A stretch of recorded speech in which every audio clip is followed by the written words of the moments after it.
Hi, I'm Lyndsay from the ACT Council Social Service, and I've been a renter in Canberra for about 8 years now. In my experience as a renter, it can be difficult to make the switch off gas, but every little change makes a difference. The problem with gas is that it's a fossil fuel. So heating and cooking with gas contributes to climate change, which obviously has impacts like extreme heat. But it also has impacts on the air quality in your home. And we know that it's been linked to respiratory illnesses like asthma. The ACT government has committed to achieving net zero emissions by 2045. So that will mean that we need to completely phase out the use of fossil fuel gas. All homes and businesses will need to make the switch to all electric appliances, and that will obviously include renters and people in apartments. As more people leave the gas network, there'll be fewer people to share the costs. This means that the cost of gas will increase. We want to ensure that renters, people in apartments, people on low incomes are empowered to make the changes that they can to get off the gas network so that they don't bear the burden of rising costs.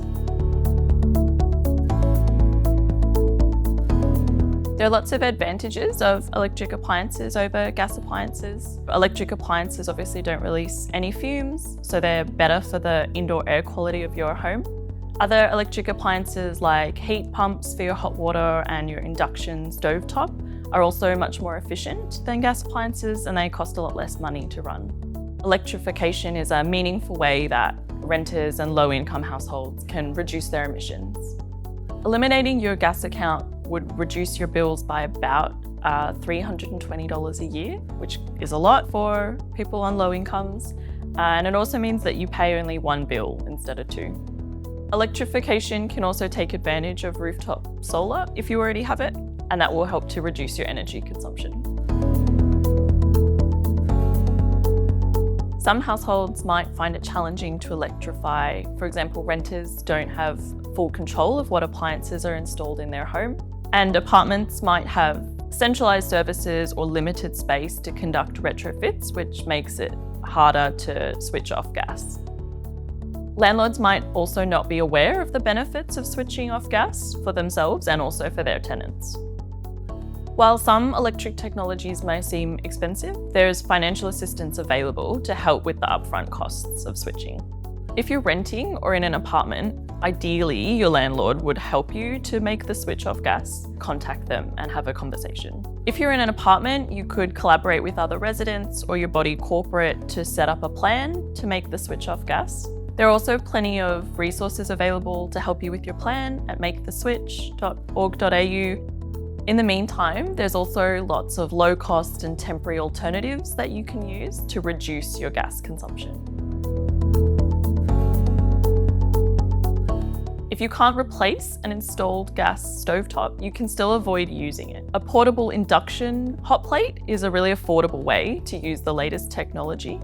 You probably already have appropriate pots and pans in your home. You can test it just by using a magnet on the bottom. If it sticks, then it's fine. These are also available pretty cheaply or at op shops.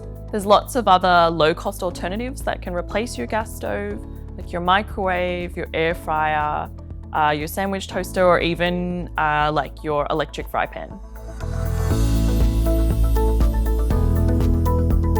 If you can't replace your gas heater, you can still avoid using it. There's lots of electric appliances that can replace gas heating, such as freestanding heaters, portable air conditioners, and electric blankets. These measures will be more effective if your home is energy efficient, so you should do what you can to seal up drafts and put curtains over your windows. Make sure that doors are closed and only use the heating that you need. Put on that extra layer and maybe use a blanket.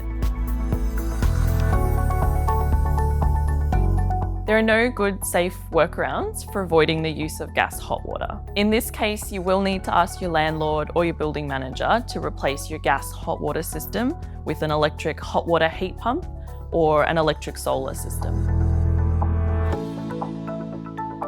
Once you've replaced all the use of gas in your house with electric alternatives, you can then close the stopcock on the meter to prevent the gas flow into your home. Then the next step is to call your gas retailer to do a final meter reading and close your gas account. It's important to note that there's still gas in the pipe leading up to your home, it's up to your landlord to remove the connection completely. In my experience as a renter, it can be difficult to approach your landlord about these kind of issues, but the Make the Switch website has heaps of resources for letters that you can draft or ways that you can approach your landlord. Electrifying is an opportunity for landlords and residents to collaborate so that we can remove fossil fuel gas and all do our bit for the environment, for the future of our city.